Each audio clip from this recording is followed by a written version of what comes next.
Corona टीकाकरण को लेकर मुख्यमंत्रियों के साथ पीएम मोदी ने की वीडियो चर्चा। कहा, हमारी वैक्सीन सबसे किफायती। पहले चरण में 3 करोड़ हेल्थ वर्कर्स को लगेगा मुफ्त टीका। सरकार ने सीरम इंस्टीट्यूट को 1 करोड़ 10 लाख कोविशील्ड टीके का दिया ऑर्डर। प्रति डोज कीमत होगी करीब 200 रुपए।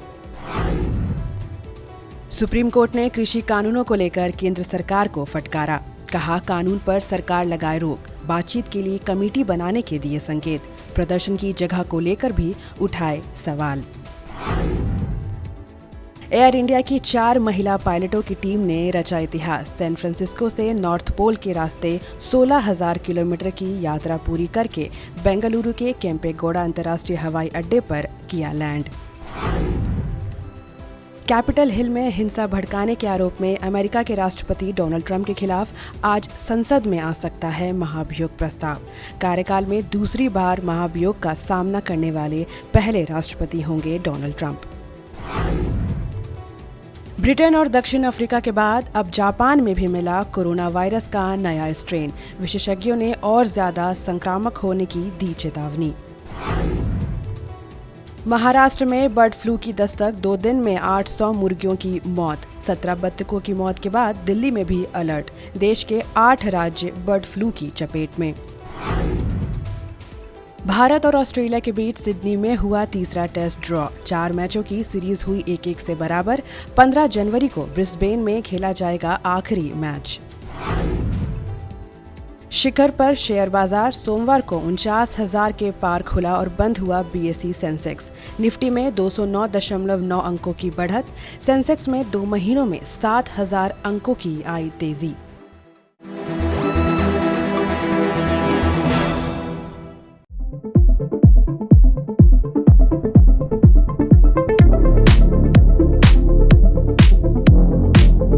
किसान आंदोलन और कृषि कानून पर सुप्रीम कोर्ट ने केंद्र को आज जमकर फटकार लगाई। सीजेआई ने सख्ती से कहा कि अगर केंद्र कानून पर रोक नहीं लगाती है तो कोर्ट इस पर रोक लगा देगा। सुनवाई के दौरान सीजेआई एस.ए. बोबड़े ने केंद्र सरकार को कानून स्थगित करने का सुझाव दिया। अदालत ने कहा कि इस मामले में बातचीत के लिए किसी पूर्व चीफ जस्टिस की अध्यक्षता में एक कमेटी बनाई जा सकती है। सीजेआई ने खबरों का हवाला देते हुए बीजेपी पर भी तंज किया। उन्होंने कहा, एक राजनीतिक दल है जो कहता है कि सुप्रीम कोर्ट को कानून की नीति पर फैसला नहीं करना चाहिए। केंद्र की तरफ से कोर्ट में पेश अटॉर्नी जनरल ने कहा कि सुप्रीम कोर्ट की मिसालें हैं कि कोर्ट कानून नहीं बना सकते। एजी की इस बात पर सीजेआई ने निराशा जताई और कहा कि हमें ये कहते हुए खेद है कि आप समस्या को हल करने में सक्षम नहीं हैं। आपने पर्याप्त बातचीत के बिना एक कानून बनाया है जिसके नतीजे में आंदोलन हो रहा है, इसलिए आपको इस आंदोलन का हल निकालना होगा। सीजेआई ने सुप्रीम कोर्ट के पिछले फैसले का हवाला दिया और कहा कि इस तरह के मामलों में उन्हें सुप्रीम कोर्ट के सभी फैसले याद हैं। उन्होंने मराठा रिजर्वेशन मामले में मराठा बेंच के फैसले को याद किया, जिसने रिजर्वेशन से जुड़े कानून के लागू करने पर रोक लगा दी थी। जबकि अटॉर्नी जनरल ने केंद्र के बचाव में कहा कि किसी भी कानून पर तब रोक लगाई जा सकती है जब वो कानून विधायी क्षमता के बिना पारित किया गया हो, कानून मौलिक अधिकारों का उल्लंघन करता हो या संविधान के अन्य प्रावधानों का उल्लंघन करता हो। अटॉर्नी जनरल ने कहा कि किसी भी याचिका में इन 3 बिंदुओं को लेकर कोई तर्क नहीं दिया गया है। उन्होंने कहा कि कानून को कई समितियों की सिफारिश के बाद बनाया गया है। सिर्फ 2 या 3 राज्यों को ही कानून को लेकर आपत्ति है, जबकि कई राज्य कानून का समर्थन कर रहे हैं। एजी ने हरियाणा में सीएम खट्टर की सभा से पहले हुए विवाद के बारे में सुप्रीम कोर्ट के सामने अपनी बात रखी।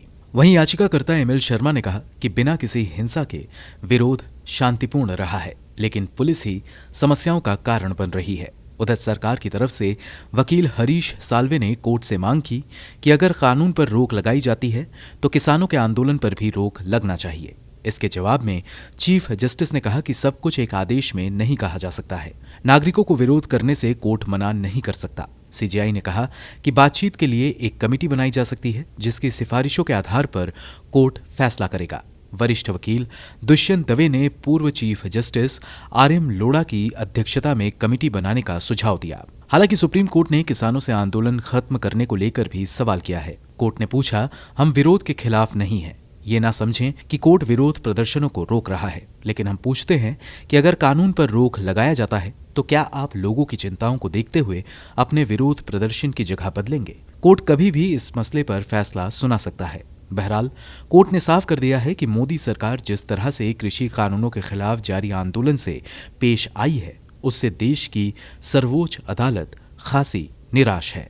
ब्यूरो रिपोर्ट, गो न्यूज।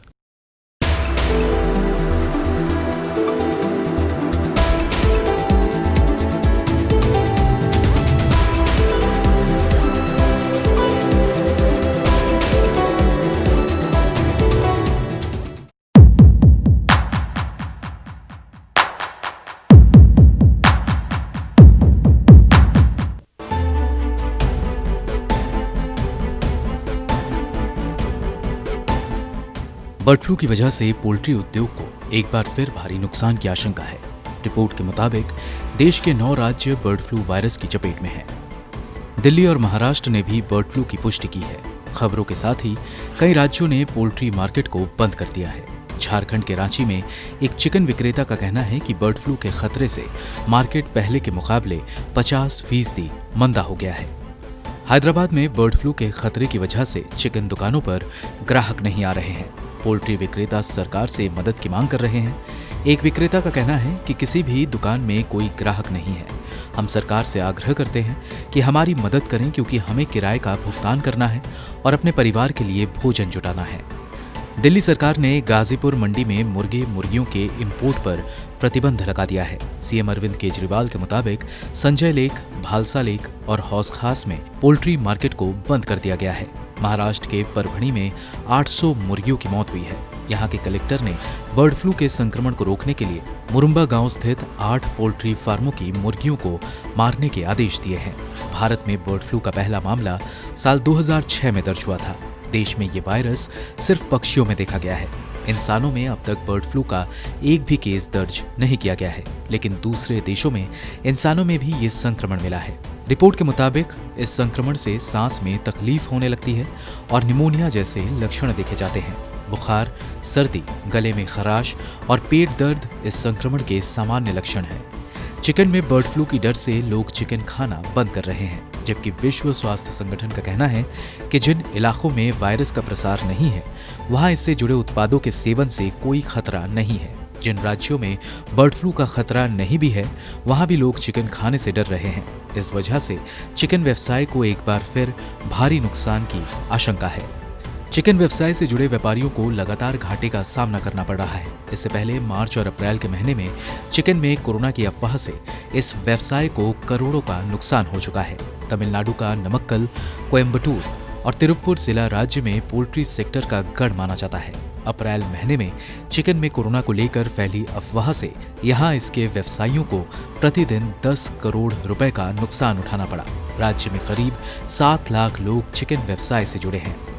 इससे पहले महाराष्ट्र में साल 2006 में और पश्चिम बंगाल में साल 2008 में बर्ड फ्लू की वजह से लाखों लोगों ने चिकन खाना बंद कर दिया था। ऐसे में इससे जुड़े व्यापारियों को भारी नुकसान उठाना पड़ा। वहीं साल 2016 में चिकन में चिकुनगुनिया की अफवाह फैल गई थी, जिससे इस व्यवसाय को करोड़ों का नुकसान हुआ। All India poultry breeders association के अध्यक्ष सुरेश चित्तूरी बताते हैं कि तब देश भर में इस व्यवसाय को प्रतिदिन 1.6 अरब रुपए का नुकसान हुआ था। मौजूदा बर्ड फ्लू के संकट से इस व्यवसाय से जुड़े लोग सदमे में हैं। पिछले कुछ वर्षों में पोल्ट्री उद्योग में सालाना 7 से 8% की तेजी देखी गई है।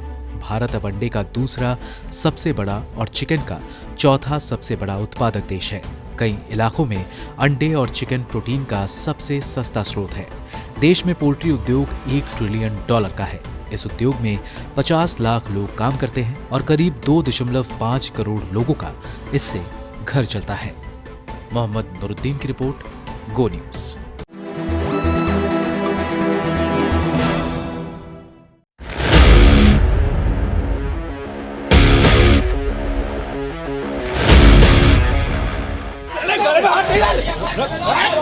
उत्तर प्रदेश को गाली देगा, उत्तर प्रदेश को गाली देगा। हम आपको करने वाले नहीं जानते। उत्तर प्रदेश में कुत्ते बच्चे के जाएंगे, कुत्ते जाएंगे साले। ये भाई के चला लो, वापस जाओ, वापस जाओ, वापस। उत्तर प्रदेश को गाली देने वाला ये भाई के चला लो, वापस जाओ। यही की गाली खाते हो। जिंदाबाद, जिंदाबाद, जिंदाबाद। महिला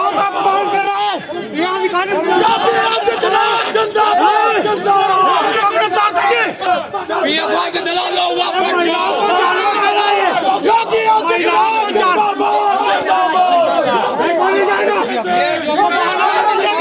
ये आम आदमी पार्टी का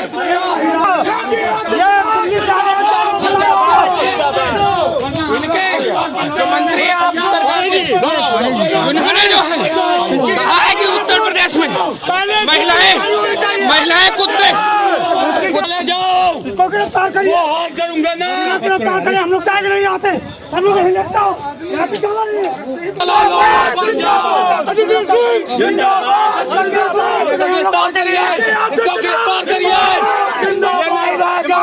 नहीं कमला दिया है उत्तर प्रदेश सारे बच्चे पैदा करती ये साला भड़वा है, दलाल है। दिखाइए, हम दिखाइए खड़े यहाँ पे। थोड़ी देर बाद बात और आपकी वर्दी उतरवाएंगे हम, ख्याल रखिएगा आप, हम पहचान रहे हैं आपको। जो आज बदतमीजी कर रहा है ना मेरे साथ, सबकी वर्दी उतरवाऊंगा मैं। आप हट जाइए यहाँ से। बिल्कुल नहीं हटेंगे। आपको मैं बार बार कह रहा हूँ, आप हट जाइए यहाँ से। नहीं हटेंगे ना, रास्ता रोकेंगे आप हमारा। अभी बार बार कह रहा हूँ रुक जाइए ना। किस कानून में लिखा है, किस संविधान में लिखा है? हम कोई आपके अनपढ़ मंत्री हैं यहाँ पे बैठे हुए, खड़े हुए हैं। बता दीजिए, थोड़ी देर बाद बात करते हैं। आप हटिए।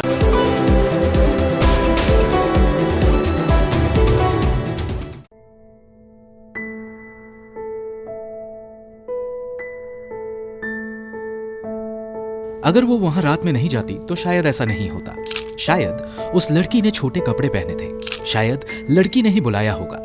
जघन्य बलात्कार की घटना के बाद पीड़िता को ही दोषी ठहराने वाले ऐसे बयान सुनकर किसी भी संवेदनशील इंसान को गुस्सा आ सकता है। और अगर ऐसा बयान राष्ट्रीय महिला आयोग का कोई सदस्य दे तब तो लगेगा कि पूरी व्यवस्था ही महिलाओं का शिकार करने में जुटी है।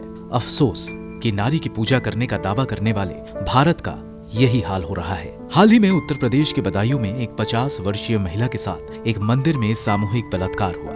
इस अपराध का आरोप मंदिर के पुजारी और उसके 2 साथियों पर है। पूरे देश में आक्रोश की लहर उठी, पर राष्ट्रीय महिला आयोग की सदस्य चंद्रमुखी देवी ने पीड़ित के परिजनों से मिलने के बाद जो बयान दिया उसने इस गुस्से को और बढ़ा दिया। चंद्रमुखी देवी ने कहा कि पीड़ित महिला अगर शाम के वक्त मंदिर नहीं गई होती या उसके साथ परिवार का कोई बच्चा साथ में होता तो शायद ऐसी घटना नहीं घटती।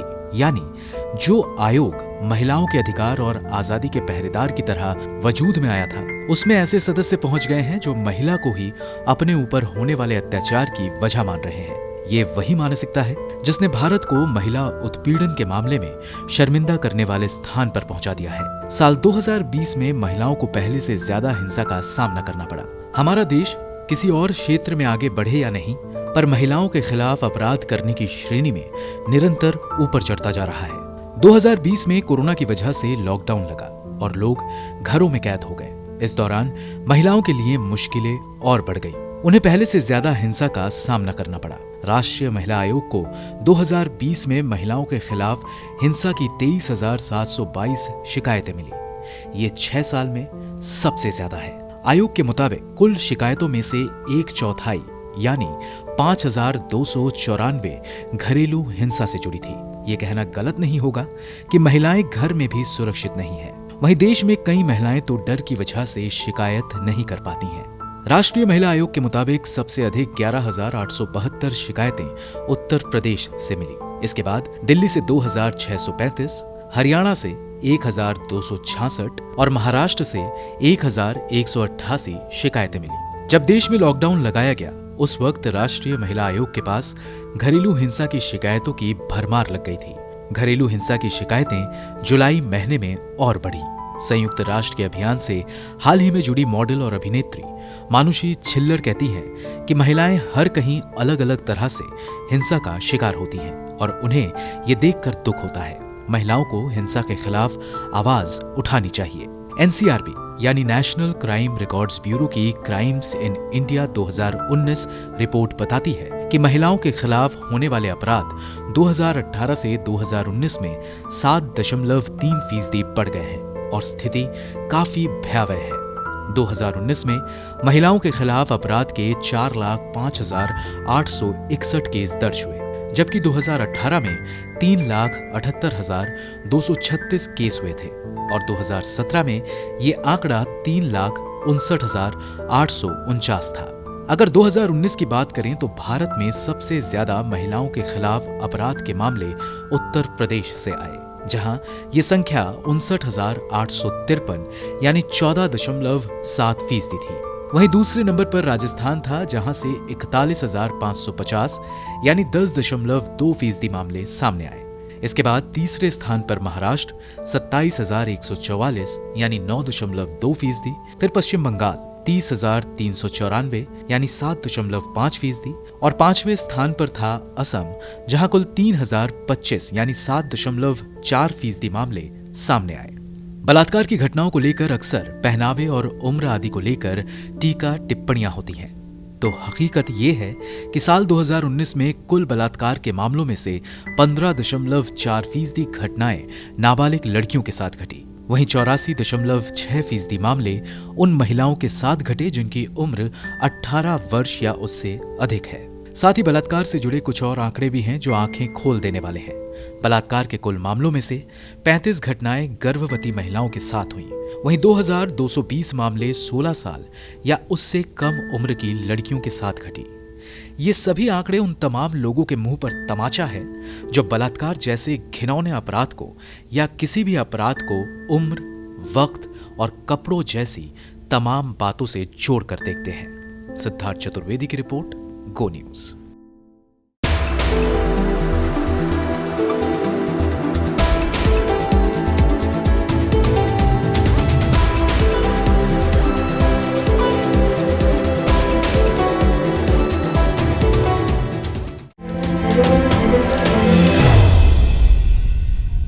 As an immigrant to this country, I would like to say a few words to my fellow Americans and to our friends around the world about the events of recent days. Now, I grew up in Austria. I'm very aware of Kristallnacht, or the Night of Broken Glass. It was a night of rampage against the Jews carried out in 1938 by the Nazi equivalent of the Proud Boys. Wednesday was the day of broken glass right here in the United States. The broken glass was in the windows of the United States Capitol. But the mob did not just shatter the windows of the Capitol, they shattered the ideals we took for granted. They did not just break down the doors of the building that housed the American democracy, they trampled the very principles on which our country was founded.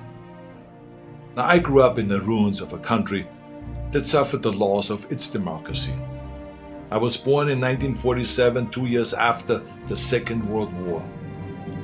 Growing up, I was surrounded by broken men drinking away their guilt over their participation in the most evil regime in history. Not all of them were rabid anti-Semites or Nazis. Many just went along, step by step, down the road. They were the people next door. Now, I've never shared this so publicly because it is a painful memory. But my father would come home drunk once or twice a week, and he would scream and hit us and scare my mother.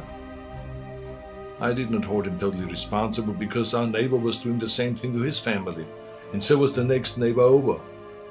I heard it with my own ears and saw it with my own eyes. They were in physical pain from the shrapnel in their bodies and in emotional pain from what they saw or did. It all started with lies and lies and lies and intolerance. So being from Europe, I've seen firsthand how things can spin out of control.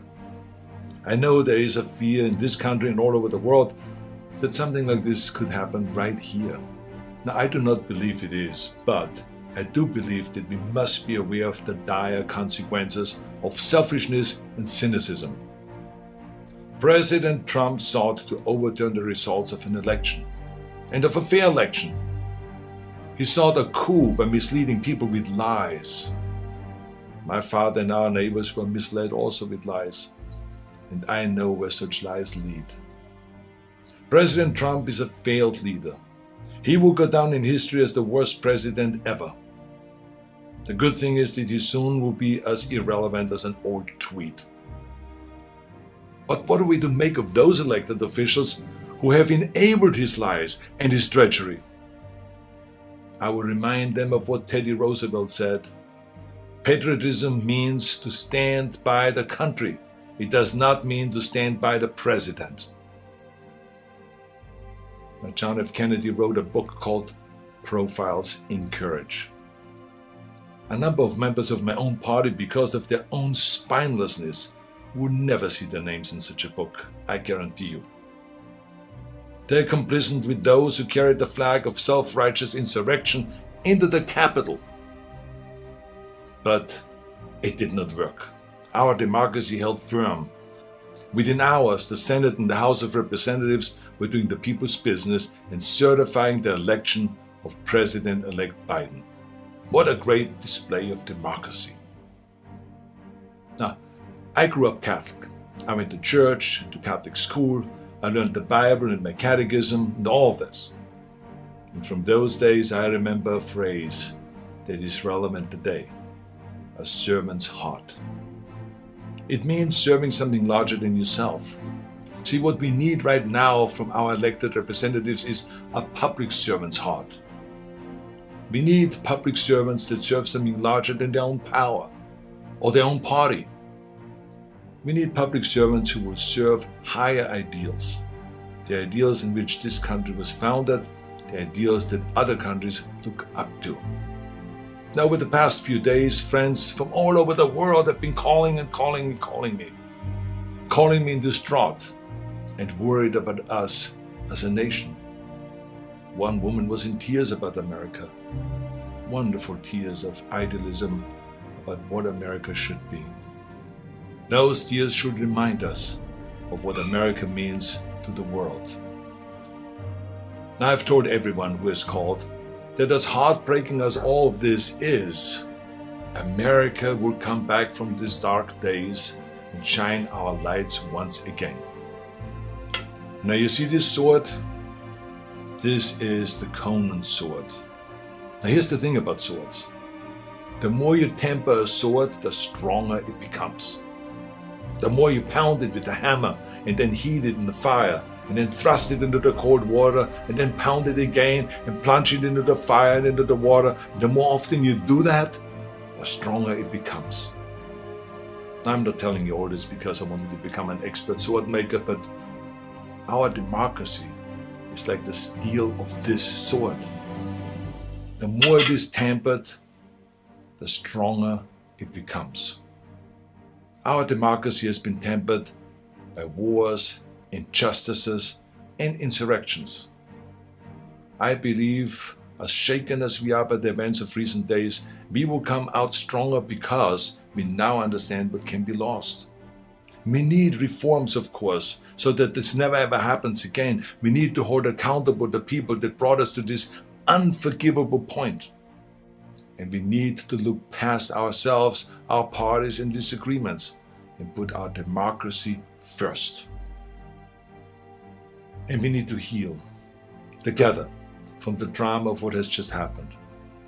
We need to heal not as Republicans or as Democrats, but as Americans.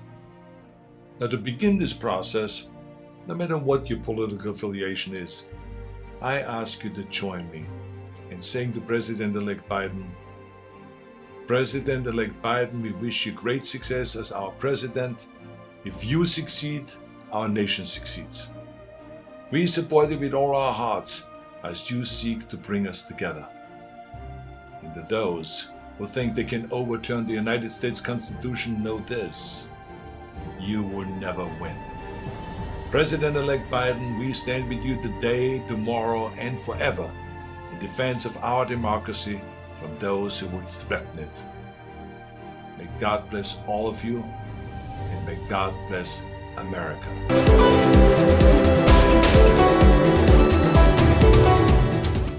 नए कृषि कानूनों के खिलाफ किसान लगातार धरने पर बैठे हुए हैं और अब इन सभी प्रोटेस्ट साइट्स पे साफ सफाई की कमी के कारण स्वास्थ्य संबंधित समस्याएं उत्पन्न हो रही हैं।